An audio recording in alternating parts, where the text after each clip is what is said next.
नमस्कार, hello and welcome to my YouTube channel Anokhi Saheli. कैसे हैं आप लोग? आई विश कि आप आपके सभी जानने वाले खुश हो, स्वस्थ हो और मस्त हो। हमेशा हमारे भगवान हमारी रक्षा करते हैं और अगर हम सच्ची भक्ति करते हैं तो कभी भी भगवान हम पे कोई आँच नहीं आने देते। ये बात कई बार साबित हो चुकी है और उन्हीं में से एक घटना है उदयपुर की, जो कि एक सच्ची घटना है और आज मैं आपको उस घटना के बारे में बताती हूँ। यह उदयपुर की एक गांव की कहानी है जो बहुत पुरानी है, लेकिन भगवान अपने भक्तों की रक्षा करने तब भी आते थे और आज भी आते हैं। तो कहानी की शुरुआत करते हैं। ये कहानी उदयपुर के एक गांव की है। उदयपुर के एक गांव में कृष्ण जी का चतुर्भुजी रूप मंदिर था। वहाँ के पंडित जी का नाम देवा था और वहाँ के पंडित जी अपने भगवान में परम भक्ति रखते थे।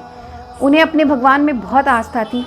भगवान का पूजा पाठ करते रहना और भगवान को तैयार करना, उनका हार श्रृंगार करना, यही उनका सारा दिनचर्या थी। वे इस सब में बहुत आनंद पाते थे।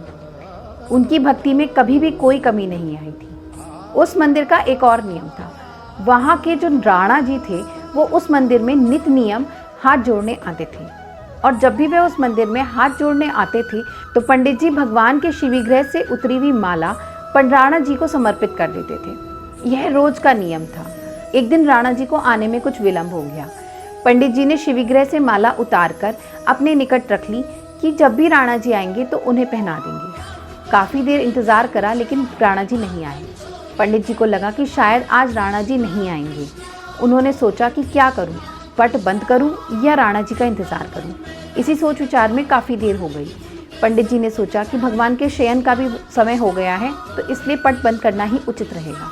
पंडित जी ने जब माला की तरफ देखा तो उनके मन में ये लोभ आ गया कि क्यों ना आज मैं इस माला को धारण करूं। उनकी ये हमेशा से इच्छा रहती थी कि ये शिविगृह से उतरी हुई माला कभी वह भी धारण करके देखें। आज उनकी ये इच्छा पूरी हो सकती थी। कोई भी भक्त अपने भगवान से मिला हुआ प्रसाद बहुत ही प्यार से ग्रहण करता है।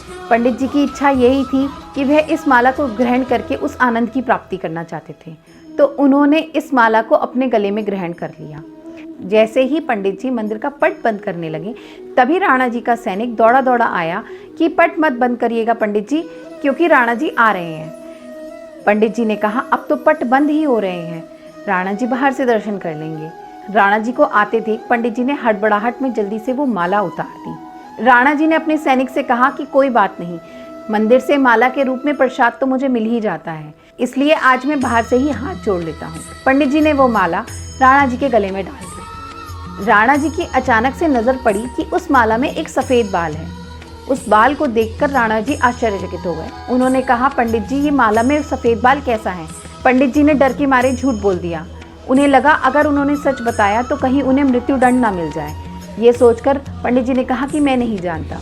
राणा जी ने कहा आप कैसे नहीं जानते? ये जरूर आपने धारण करी होगी। ये सच बताइए कि क्या माला आपने धारण करी थी? पंडित जी डर के मारे कुछ नहीं बोले। उन्होंने सिर्फ ना में सिर हिला दिया। राणा जी ने कहा कि इस माला में सफ़ेद बाल कैसे आ सकता है? देवा जी ने घबराकर कह दिया कि आज भगवान के बाल सफ़ेद हैं। राणा जी ने कहा कि ये क्या कह रहे हो आप? भगवान के बाल भला सफ़ेद कैसे हो सकते हैं? देवा जी ने कहा कि नहीं सच है, ये आज भगवान के बाल सफ़ेद हैं। राणा जी को उनकी इस बात पर क्रोध आ गया। उन्होंने कहा कि आप मुझसे लगातार झूठ बोल रहे हैं। पक्का ये माला आपने ही पहनी थी और अब आप इस बात को स्वीकार नहीं कर रहे हैं। वह सिर्फ अपने आप को बचाने की कोशिश कर रहे थे। तभी राणा जी ने कहा कि ठीक है, मैं सुबह आकर सबसे पहले भगवान के बाल देखूंगा। देवा जी ने कहा कि हाँ आप सुबह आकर देख लेना, भगवान के बाल सफ़ेद ही हैं। राणा जी ने कहा इसकी परीक्षा होगी, अगर भगवान के बाल सफ़ेद नहीं हुए तो तुम्हें कड़ी सज़ा दी जाएगी। यह कहकर राणा क्रोध में वहाँ से चले गए। देवा जी वहीं मंदिर की सीढ़ियों पर बैठ गए। उन्होंने सोचा मैंने कह तो दिया है मगर भगवान के बाल तो सफ़ेद नहीं है, अब सुबह क्या होगा? वे भगवान को याद करके रोने लगे। उन्होंने अपनी सारी व्यथा अपने भगवान के सामने ही रख दी। भगवान तो सब कुछ जानते हैं। देवा जी को वहीं रोते रोते नींद आ गई। वे मंदिर की सीढ़ियों पर ही सो गए। देवा जी ने प्रातःकाल स्नान आदि करके जब अपने चतुर्भुज भगवान का मंदिर खोला तो वे हैरान रह गए।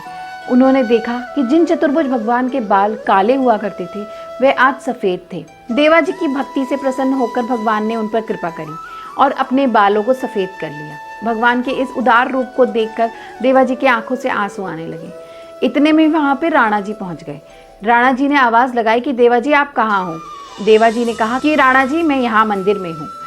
राणा जी ने कहा कि कल आपने कहा था कि भगवान के बाल सफ़ेद हैं, मुझे भी देखना है। राणा जी ने जब मंदिर में जाकर देखा तो भगवान के बाल सफ़ेद थे।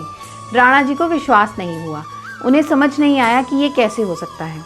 उन्होंने सोचा कि शायद देवा जी ने भगवान के जो बाल पहनाए जाते हैं उनको बदल के सफ़ेद रंग का कर दिया। ये देखने के लिए कि कहीं उन्होंने सफ़ेद बाल तो नहीं पहना दिए भगवान को, राणा जी भगवान के बाल खींचने लगे। राणा जी ने जब भगवान के बाल खींचे तो उनके मस्तक पे से खून आने लगा। राणा जी को समझ नहीं आया कि ये क्या हुआ। कुछ खून तो राणा जी के कपड़ों पर भी लग गया। राणा जी इस बात को समझ नहीं पा रहे थे कि ये बाल असली हैं। राणा जी ने सोचा कि अरे ये क्या, ये तो भगवान के असली बाल हैं, और उन्हें इस बात का बहुत दुख हुआ कि उन्होंने भगवान के असली बालों को खींच दिया था। अब राणा जी परेशान होने लगे। वे कहने लगे कि मुझे माफ़ कर दो, मैंने भगवान पर विश्वास नहीं करा। तभी वहाँ पे आकाशवाणी हुई कि राणा, तुमने बहुत अपराध किया है। पहली बात तो तुमने अकारण ही मेरे एक सच्चे भक्त को दुख दिया है। तुमने मुझ पर भी विश्वास नहीं करा और मेरे मस्तक के बालों को खींचा है। आज के बाद कोई भी उदयपुर का राणा मेरे मंदिर में नहीं आ पाएगा, यह मेरा श्राप है। यह श्राप सुनकर राणा जी रोने लगे। उन्हें रोता हुआ देखकर देवा जी ने परमात्मा से प्रार्थना करी तो भगवान ने आदेश दिया कि कोई भी राणा, जो भी उदयपुर की गद्दी पर राणा होगा, वह मेरे नज़दीक नहीं आएगा, दूर से ही मेरे दर्शन कर सकता है। ये बात सुनकर राणा जी को कुछ संतोष हुआ। उन्होंने देवा जी से भी हाथ जोड़कर माफ़ी मांगी। उधर देवा जी भगवान के आगे फूट फूट कर रोने लगे। उन्होंने कहा, हे भगवान, आज आपने मेरी लाज रख ली है। मेरी विनती सुनकर आपने काले बालों को सफ़ेद कर दिया। आपने नकली बालों को अपने मस्तक पर असली बना दिया। आपने मेरी विनती स्वीकार करी। हे हरि, मैं आपके चरणों में नतमस्तक होता हूँ। देवा जी परमात्मा के आगे फूट फूट कर रोने लगे। तो ये थी एक सच्चे भक्त की कहानी, जिसके लिए भगवान ने खुद अपने काले बालों को सफ़ेद कर लिया। कैसी लगी आपको चतुर्भुज रूप की ये कहानी? ये सच्ची घटना है जो बहुत साल पहले हुई थी।